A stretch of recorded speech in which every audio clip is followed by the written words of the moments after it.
Avec Gilles Trinière Résidence, vous êtes confortablement installé pour regarder Si on parlait.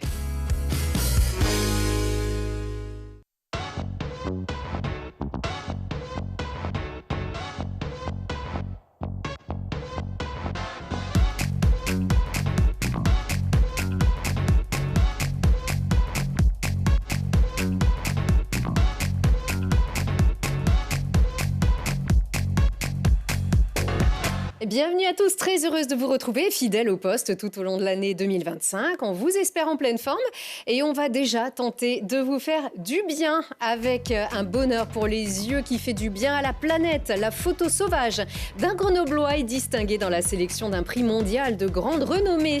Faire du bien ou au mieux limiter la portée du mal-être, une Iséroise nous dit tout sur la formation au premier secours en santé mentale. Et le bien-être par les plantes, c'est une démarche au quotidien qui peut parfois éviter de grands mots et combattre la rugosité de l'hiver.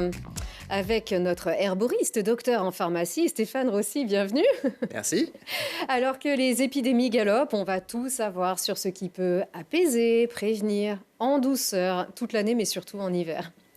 La santé mentale est grande cause 2025 et si les pathologies sont encore mal connues ou mal interprétées, une formation permet, et oui, à chacun d'agir pour les autres. Virginie Plantieux, bienvenue. Merci. Vous êtes formatrice secouriste en santé mentale. Vous allez tout nous expliquer, c'est une nouveauté.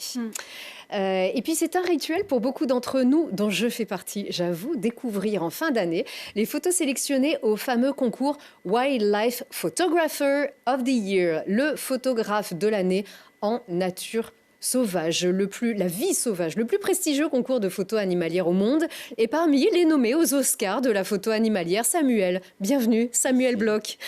Un plaisir de vous avoir ici. Vous êtes grenoblois, hein ? Oui, je suis né à Grenoble. Eh oui, mais vous vivez désormais en Finlande.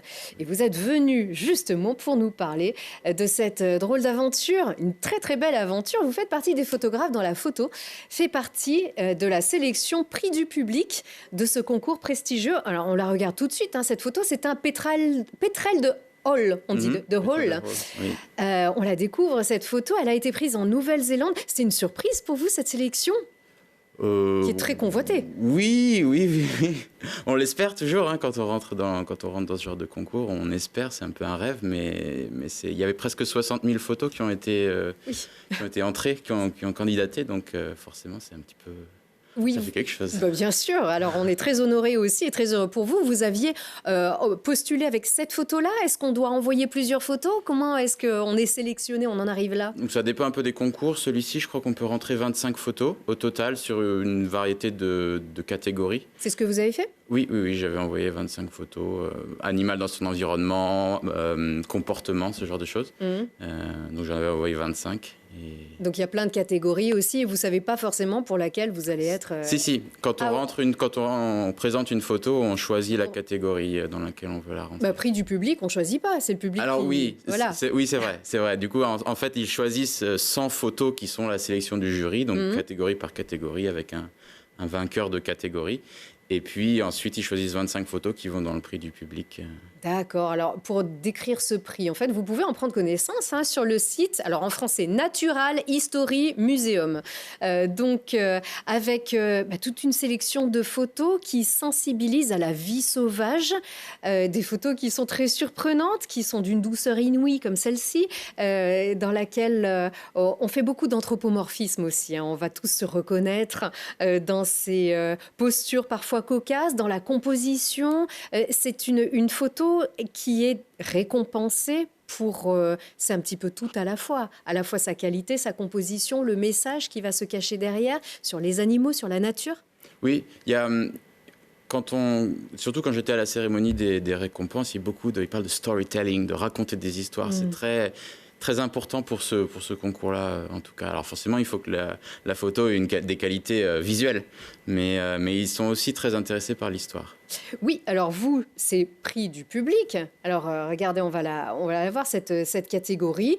Je ne sais pas si c'est le public qui vote et qui choisit une photo de plusieurs catégories. Là, ça y est, on la voit, la vôtre qui est ici. Donc ce fameux pétrel de Hall, dont on va découvrir l'histoire dans un petit instant. Prix du public, forcément.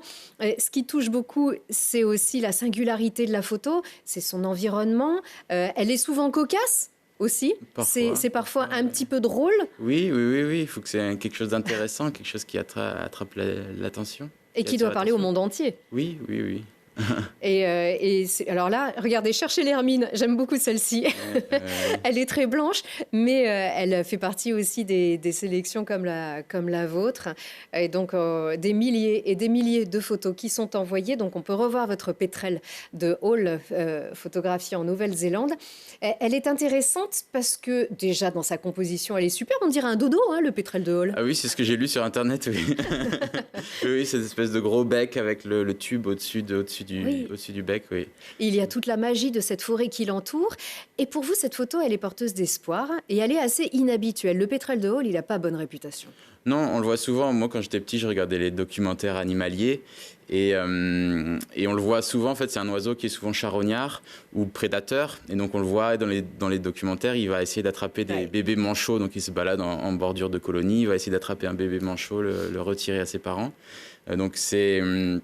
Et puis à côté de ça, c'est un oiseau marin, donc qui passe beaucoup de sa vie en mer ou sur les rivages. Donc le voir assis dans l'herbe, en bordure de forêt, c'est étonnant. Paisible, inhabituel. Et à faire, voilà, on lui rend son caractère doux, finalement.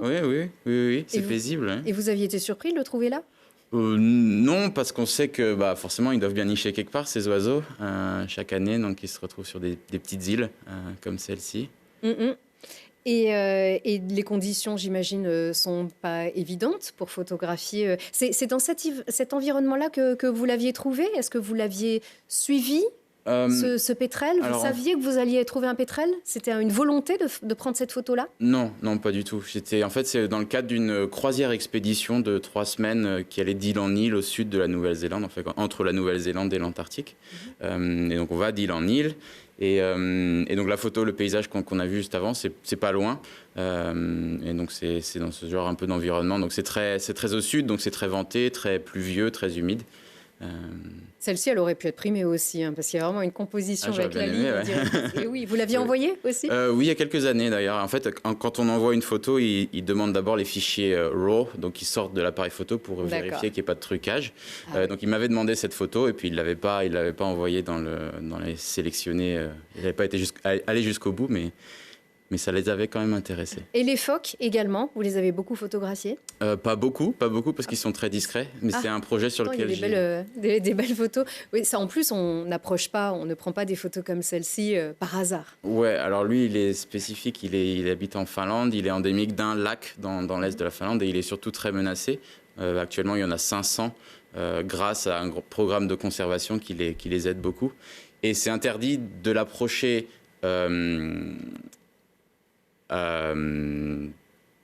Trop près ? Trop près. Non, mais quand on en voit un, on n'a pas le droit de s'approcher. Vous cherchez vos mots. Vous avez l'habitude du finlandais, du finnois. Je comprends. Non, j'ai de l'anglais dans la tête. C'est difficile. D'accord, parce que sinon, c'est pas facile le finnois, donc je vous comprends et je compatis. Je peux finir vos mots. On n'a pas le droit de s'approcher sans avoir de permis. C'est-à-dire que si on est un chercheur qui va essayer de prendre des photos de ces phoques pour les recenser, on a le droit de... Si on voit un phoque, on a le droit de s'approcher. Mais si on est une personne qui est un pêcheur ou qui va à son chalet en bord de lac et qu'on voit un phoque, on n'a pas le droit d'aller s'approcher pour éviter les dérangements, en fait. Oui, ce qui est normal puisque le passif, on va dire, du phoque nécessite aussi certaines mesures de protection désormais. Oui. Et le phoque, qui est encore chassé pour sa fourrure ? Non. Il n'était pas chassé pour sa fourrure. Les bébés phoques, rappelez-vous le compas de Brigitte Bardot, mais vous n'étiez pas nés. C'était peut-être pas les mêmes. Non, c'était peut-être pas ceux-là, oui, effectivement. Mais la photo de ce pétrel, je ne sais pas si on peut la revoir encore une fois parce qu'elle est assez saisissante. En quoi est-ce qu'elle est porteuse d'espoir ? Alors en fait, en Nouvelle-Zélande, et comme dans beaucoup d'îles, l'être humain a apporté des espèces invasives. Et notamment en Nouvelle-Zélande, il n'y avait pas de mammifères terrestres avant l'arrivée des humains. Donc les bestioles qui habitaient là-bas, notamment beaucoup d'oiseaux, se sont développées en l'absence de prédateurs mammifères. Et quand les humains ont apporté des rats, des chats, ce genre de prédateurs, des hermines aussi. Au fil des siècles même. Oui. Bon. Enfin, surtout ce dernier. Ouais. Et les oiseaux ne savent pas se défendre contre ces nouveaux prédateurs qui arrivent à l'improviste. Et donc ces prédateurs ont vraiment détruit la nature. Beaucoup d'espèces sont éteintes maintenant en Nouvelle-Zélande, c'est très impressionnant. Et donc il y a des programmes d'éradication des mammifères, de contrôle et d'éradication. Donc cette île sur laquelle j'ai pris cette photo, un programme d'éradication a enlevé tous les mammifères. Et donc depuis, les oiseaux, dont les oiseaux marins, peuvent se reproduire en paix. Donc, c'est peut-être aussi le fond, c'est l'histoire de cette photo aussi, oui. Davantage que peut-être sa composition qui a touché le public. Déjà, pour faire alors, il y a aussi un côté très activiste aussi. Parmi les photos, il y a son esthétique, il y a aussi son message, avec des photos très dures. Et notamment celle-ci, qui m'a beaucoup touchée. C'est-à-dire, on voit un animal sauvage qui n'est pas dans son environnement. Ouais. Il y avait un très fort message dans un contexte d'effondrement complet et très rapide de la biodiversité. Ce concours en particulier et d'autres essayent vraiment de porter ce message qu'il faut faire quelque chose pour préserver la vie sauvage. Oui, et notamment ces oiseaux, ces photos de ces oiseaux qui heurtent des buildings et qui meurent par milliers chaque année. Et notamment à New York, il y a une photo qui a vraiment fait le tour du monde. Et vous, alors on rappelle que vous n'êtes pas un photographe professionnel. Je suis à mi-temps actuellement. J'ai essayé pendant 2 ans et ça n'a pas marché. Donc je suis à mi-temps. Je travaille dans une entreprise de logiciels à mi-temps et le reste du temps, j'essaye de développer ces photos, ces histoires de vie sauvage et de conservation. Oui, et on vous voit, on vous devine. Vous n'êtes pas professionnel, mais vous avez déjà tout un attirail. Voilà, il faut parfois se blinder pour aller approcher les animaux. Oui, se cacher et attendre souvent. Là, je suis pas très bien caché, hein. Mais oui, parce qu'il y a des espèces, elles ont été très longtemps chassées ou elles sont timides parce qu'elles ont des prédateurs. Parfois, il faut être discret.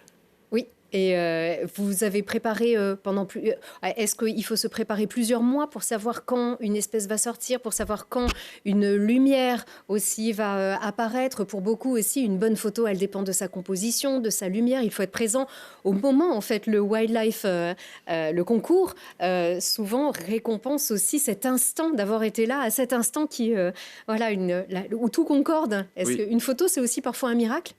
Ah oui, il faut être au bon endroit au bon moment et ensuite il faut savoir saisir le moment. Oui.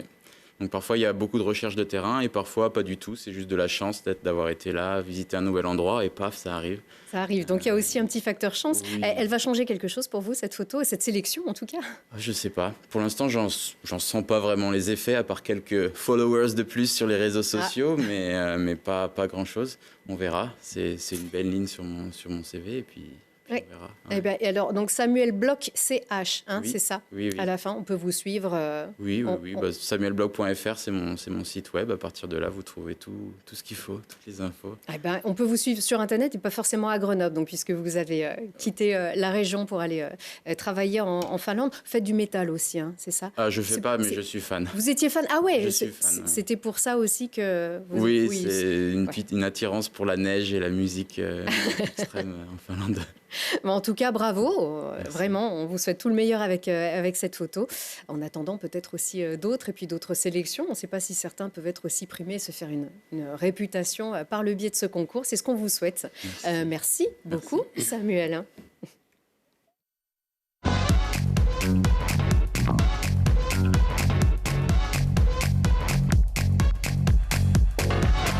Avec les tisanes du Nouvel An, on a tendance à se souhaiter une bonne année et une bonne santé, bien sûr. Et la bonne santé, elle n'est pas forcément que physique, elle est aussi mentale. La santé mentale est grande cause 2025. Ça vous parle, Virginie? Oui.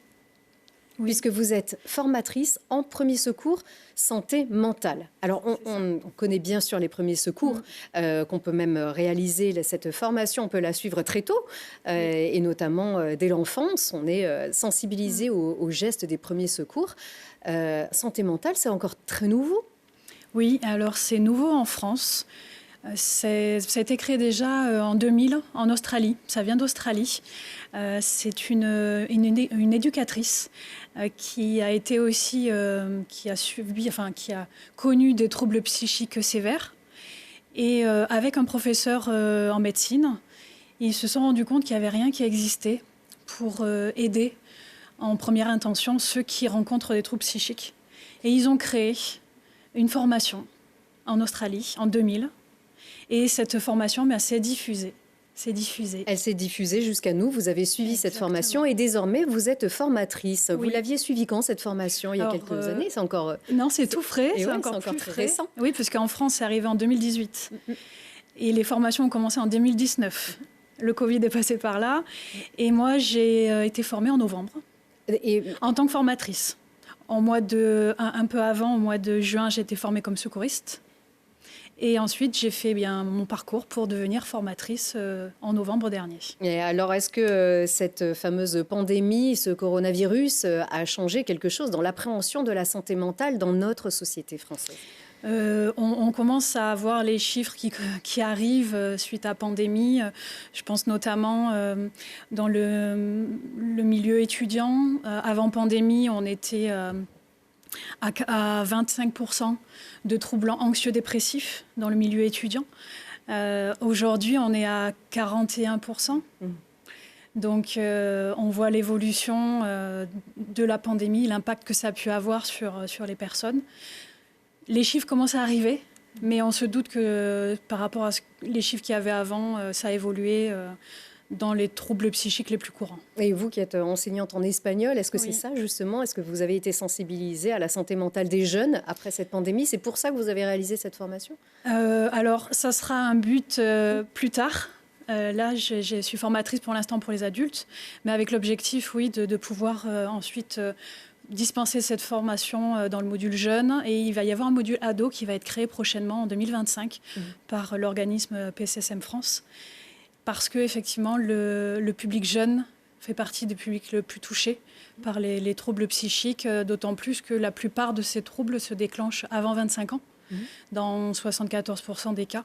Donc il y a urgence à agir, vraiment. Oui, alors on ne va pas pouvoir dispenser cette formation ici à notre antenne, mais vous amener à cette formation qui est assez déterminante, puisque on peut tous croiser des personnes, on se dit « oula, il est bizarre », et avoir un jugement qui aujourd'hui est encore un jugement presque burlesque. Quelqu'un qui peut crier dans la rue, ça peut faire sourire, alors qu'il y a une profonde détresse, il y a une pathologie, mais il y a beaucoup de pathologies. Alors vous apprenez d'abord à les reconnaître, ces pathologies, dans une formation? Oui. Il faut pouvoir identifier, un passant dans la rue doit pouvoir identifier un trouble mental ou une pathologie psychique?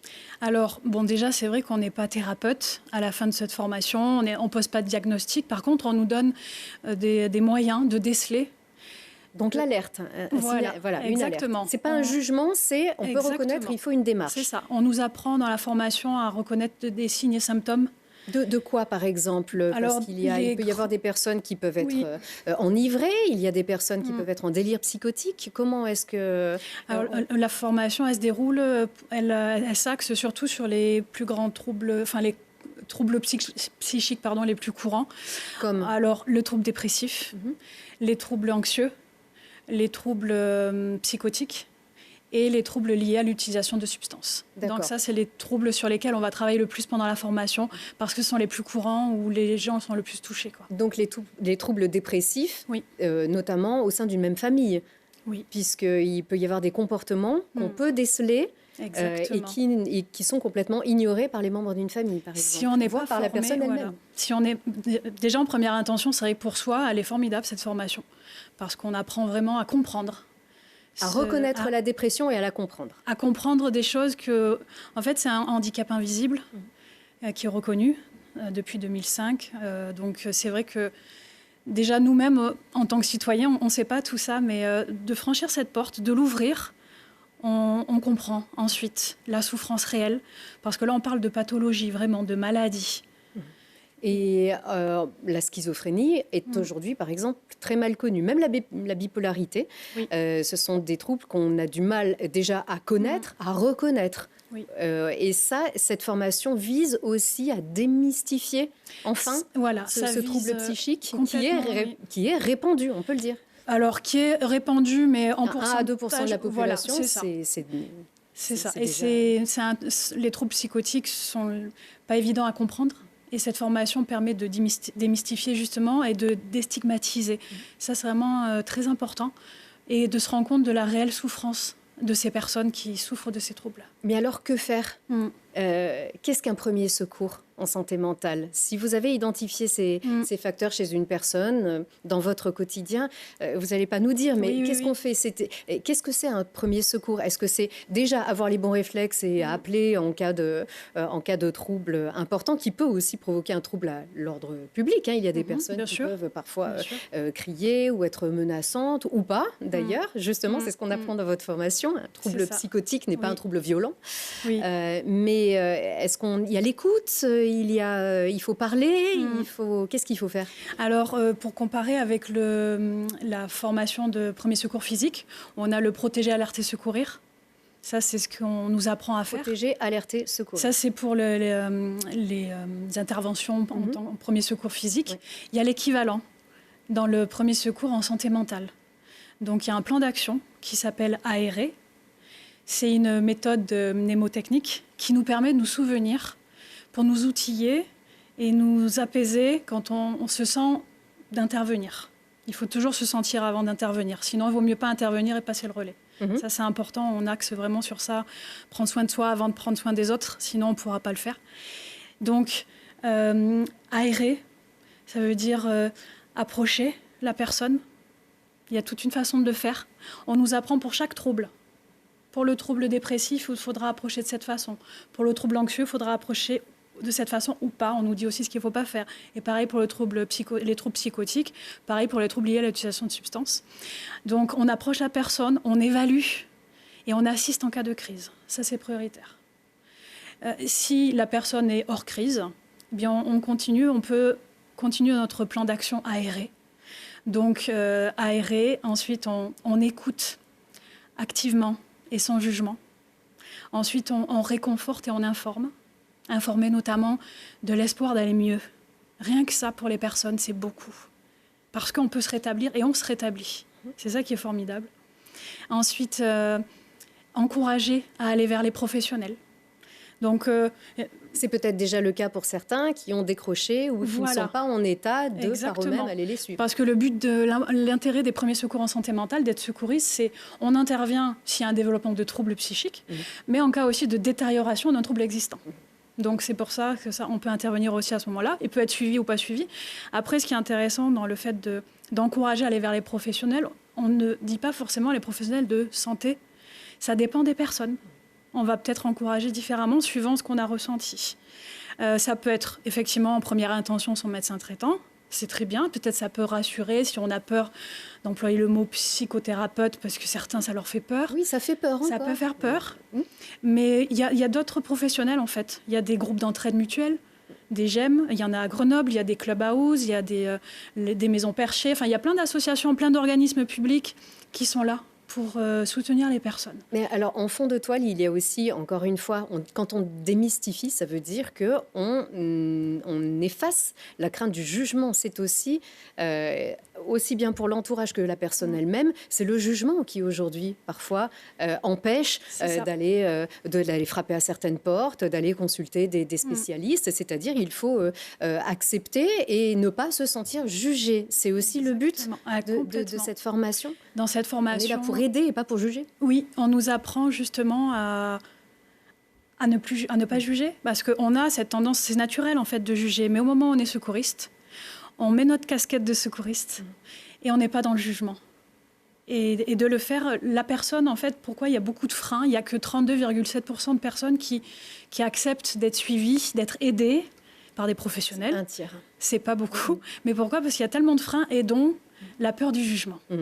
Et par le biais d'une formation, si je suis une formation, ça veut dire que c'est aussi des univers et des maladies qu'on peut comprendre. Mais c'est bien beau de se documenter en se disant, si je vais être secouriste, c'est quelque chose qui peut sensibiliser peut-être plus de personnes et plus de citoyens qui vont se dire, bah, tiens, je vais connaître tout ça par le biais d'une démarche active et je vais pouvoir servir. Il est là aussi l'intérêt de cette formation. C'est ça. C'est une formation citoyenne et maintenant vraiment d'utilité publique. On se rend compte parce qu'un Français sur 4 sera touché au cours de sa vie. C'est une réalité. Oui.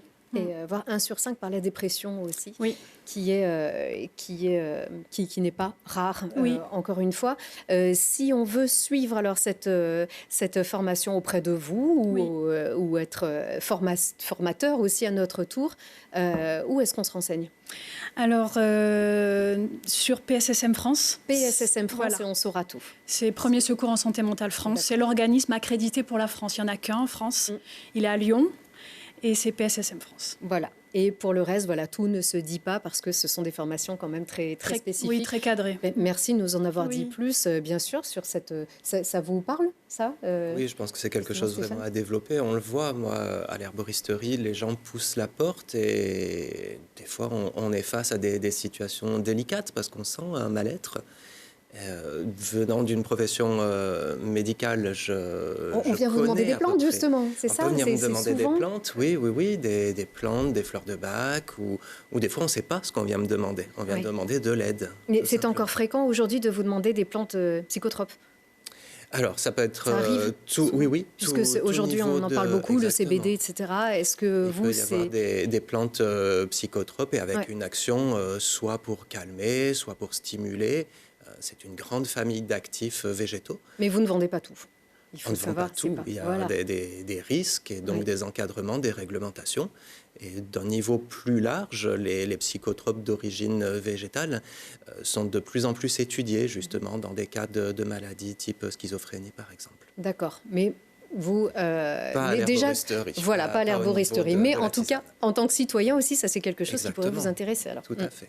Bon, on va repousser tout de suite les portes de l'herboristerie parce qu'on va aussi se faire du bien au quotidien. Voilà, non pas forcément avec des plantes psychotropes comme on dit, mais juste des bons petits réflexes que vous nous apprenez à savoir ici.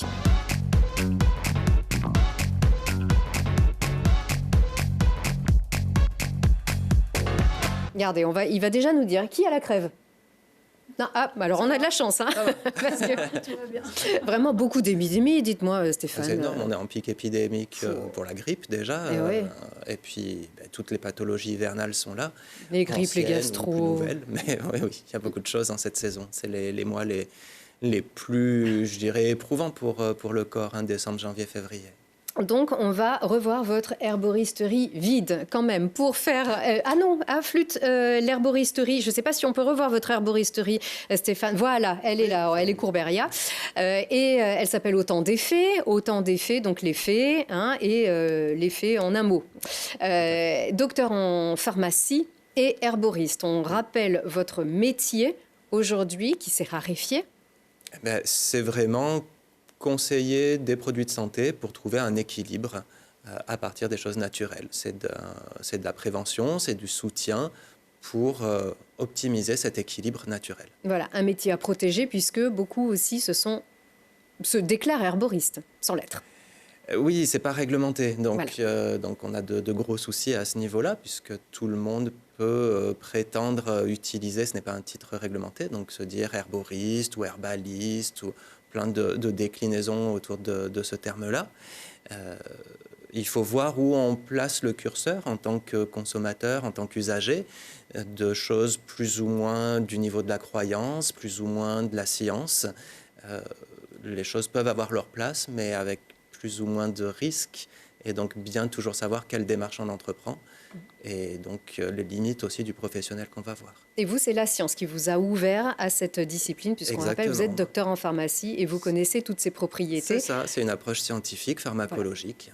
Voilà. Donc on a rappelé le contexte, ce qui veut dire que les plantes ont toutes des effets, d'où le nom de votre herboristerie, et il faut aussi des bons conseils plutôt que de faire n'importe quoi. Alors, quand on a le nez qui coule et quand on veut éviter la grippe, on a tous le fameux remède de grand-mère, le thym. Le thym, c'est le grand classique. Le thym va être une plante. Alors, il y a plein de thym différents. Donc, généralement, on parle du thym officinal. C'est une plante qui va naturellement sécréter des huiles essentielles, ce qui lui donne son arôme. Ça fait partie des aromates, des herbes de Provence. C'est bon et ça fait du bien alors. Oui, c'est savoureux et c'est bénéfique. Ces huiles essentielles sont très concentrées par la plante, après sont distillées par l'homme, par exemple, ce petit flacon d'huile essentielle, mais peuvent aussi se retrouver en partie dans notre tisane. Alors une grande partie s'évapore, donc quand on fait une tisane de thym, autant pendant l'infusion, soit bien couvrir pour que tout reste dedans, soit profiter pour faire une petite inhalation. Hein, on peut vraiment faire une inhalation de thym avec ce qu'on a dans le placard pour la cuisine. Déjà, la vapeur elle-même. La vapeur va entraîner ces huiles essentielles, passer à travers la respiration. Et comme l'oxygène passe dans le sang, on va avoir des molécules actives, le thymol notamment, parmi d'autres, qui vont avoir un rôle désinfectant et venir traiter plus en profondeur. Donc, plusieurs tisanes de thym ou inhalations de thym chaque jour. Certains sont vraiment assez bluffés par cet effet-là. Il y a quand même pas mal de contre-indications, j'ai vu. Oui, aussi, il va y avoir... Ça peut provoquer de l'hypertension, par exemple ou Alors, il va y avoir des contre-indications, je dirais, parce qu'on ouvre le parapluie assez large. Donc, on préfère effectivement prévenir des personnes qui seraient très fragilisées. Mais de par leur état de santé, généralement, elles savent qu'elles doivent faire attention à ce qu'elles prennent. Le thym est plutôt bien toléré. Parmi les plantes médicinales, ce n'est pas une plante réputée allergisante, par exemple, contrairement à d'autres. Elle n'est pas spécialement très épileptogène, contrairement à d'autres plantes comme de l'eucalyptus, par exemple. Ou la digestion, elle a encore assez peu d'effet. Oui, elle n'est pas trop agressive pour le système digestif. Un petit peu plus pour le foie. Donc, quand on l'utilise sous forme concentrée, comme en huile essentielle, ou lorsqu'on fait des tisanes à plus forte quantité que simplement la petite tisane plaisir, on va protéger son foie en même temps en associant avec des plantes qui protègent, comme le citron. Et comme le citron est aussi antiviral, on fait d'une pierre deux coups. Donc, n'hésitez pas, dans votre tisane de thym, à toujours mettre un petit jus de citron. D'accord. Le jus de citron, les propriétés du jus de citron vont être préservées par la chaleur extrême de la tisane. Oui. Parce qu'on sait qu'une cuillère de miel dedans, voilà. Les propriétés antibactériennes du miel se dissipent si elles sont chauffées à très haute température. Faut pas le mettre dans l'eau bouillante telle qu'elle. Pour ce qui est de notre huile essentielle, on l'a vu, qui est l'actif, qui est dans la plante du thym, on sait qu'elle résiste bien à la chaleur puisqu'elle est distillée sur d'autres formes d'action. Dans la tisane, il n'y a pas de souci. Pour les vitamines, les autres substances qui peuvent être apportées par le jus de citron, on le met au moment où on va boire. Et on boit une tisane qui est aux alentours de 40-60 degrés. Donc là, c'est très bien. Pour le miel aussi, les ruches sont très chaudes. Donc sur une température qui est physiologique de ce qu'on peut boire, ça sera très vertueux. Bon, et notre miel de nos forêts, de Chartreuse par exemple, qui est délicieux, le thym pousse très bien chez nous aussi. Et encore plus chez nous, le bourgeon de sapin. Oui. Donc, c'est pas des vers, hein. Pour certains qui diraient « qu'est-ce que c'est que ça ?» Non, c'est des jolis petits bourgeons de sapin qui poussent en quelle saison justement ces bourgeons-là? Puisque là, on les a vus sous une forme séchée, c'est plutôt au printemps qu'ils sortent. Alors oui, nous, c'est en herboristerie, on a peu de connaissances du terrain finalement, puisqu'on ne va pas s'être spécialisé dans la première partie de la chaîne, qui est la production, la cueillette, la reconnaissance. Le milieu de la chaîne qui sera la validation. Est-ce que c'est bien séché? Est-ce que c'est bien bio? Est-ce qu'il n'y a pas d'autres contaminants? Nous, c'est la dernière partie de la chaîne. Contrôler la matière première finale et proposer des plantes sèches et les associer aux besoins avec d'autres plantes. Ouais, alors, ça m'intrigue un peu là, le bourgeon de sapin. Parlez-moi de ce bourgeon de sapin. Alors là, c'est le bourgeon de pin, mais c'est quasiment identique, mais c'est le pin sylvestre. Très intéressant, lui aussi, par les actifs qu'il va avoir, qui sont des actifs qu'on peut retrouver dans des huiles essentielles aussi, qui peuvent être distillées. C'est un grand classique, hein, les bonbons à la sève de pin, par exemple. Donc là, on plutôt va avoir... des Vosges, alors que ça pousse aussi dans nos forêts.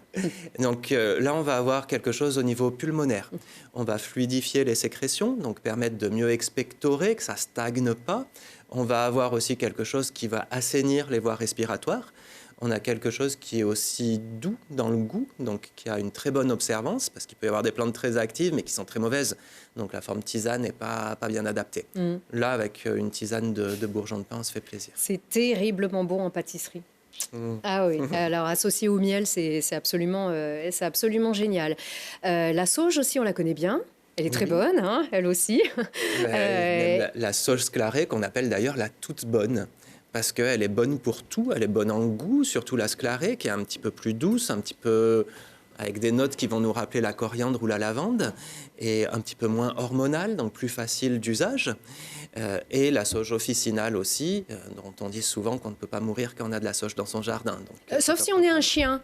Visiblement, je crois que l'huile essentielle de sauge, oui, ça peut tuer un chien, véritablement. Oui, alors les huiles essentielles, attention, parce que c'est des choses extrêmement concentrées, donc très vite toxiques, donc surtout chez l'animal, qui a un poids, un métabolisme beaucoup plus petit. J'adore ça, moi, le bourgeon de pain, c'est absolument génial. Et ça sentirait presque un peu les cigales aussi quand même. Et puis, alors, ma reine à moi, la reine des prés, en quoi est-ce que cette plante de printemps-été, et surtout l'été, cette jolie petite fleur touffue, ces petits pompons jaunes, en quoi est-ce que ça peut nous faire du bien ?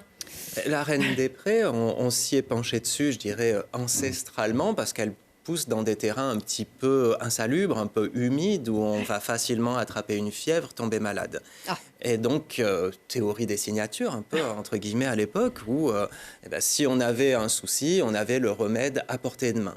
Et donc, cette reine des prés a été beaucoup utilisée pour lutter contre les fièvres, notamment, avec de bons résultats, ce qui fait que beaucoup plus récemment dans l'histoire, on a isolé de la reine des prés ce qui deviendra l'aspirine. Là, on y va ensemble ?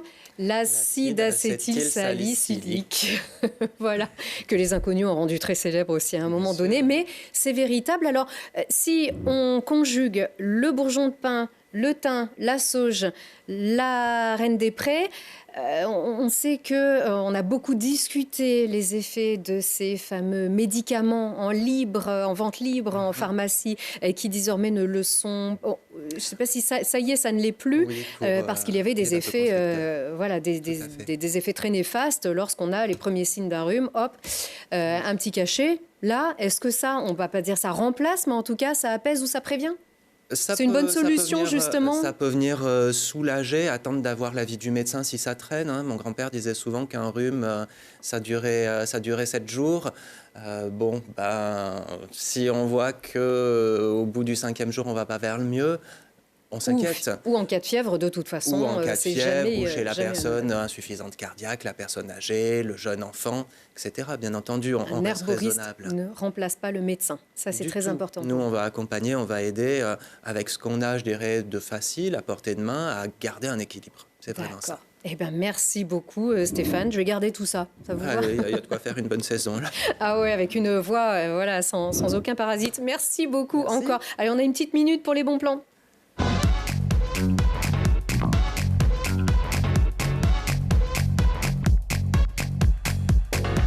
On reste dans la nature avec Samuel. On va près de chez nous quand même, on va pas en Finlande. Non. On m'a donné un bon plan local. Alors j'ai choisi la réserve naturelle du Luitel. C'est la première réserve naturelle qui a été établie en France, sur la route de Champs-Rousse. Et moi, je vais souvent en hiver. Il n'y a pas beaucoup de vie, les oiseaux sont timides, mais voir le soleil se coucher sur les falaises du Taillefer, c'est jaune, c'est orange, c'est rose. Incroyable. Un coup de cœur en hiver alors pour le Luitel, qui est très réputé au printemps et en été, notamment. Eh bien, merci pour cette balade. On va un petit peu au-delà avec vous, Virginie aussi, mais toujours en pleine nature, nature sportive aussi. Oui, mais accessible aux familles. Les passerelles himalayennes au-dessus du lac de Monténard, à 50 mètres au-dessus. Donc, pour ceux qui aiment Indiana Jones, on y est presque.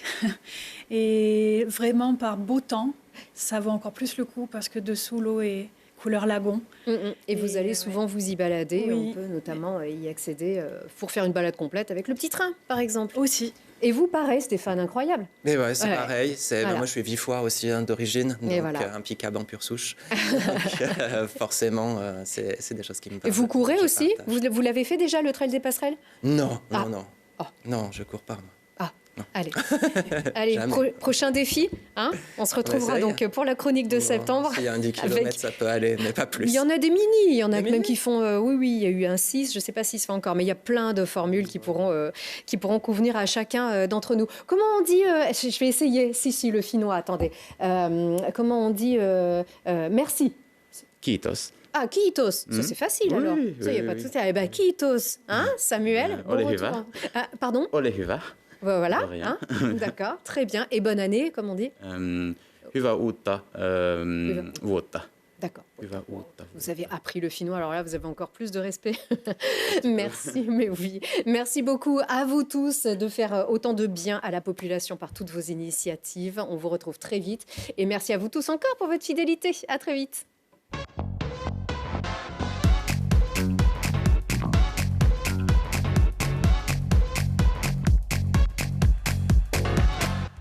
Vous avez profité de Si on parlait avec Gilles Trigna Résidence.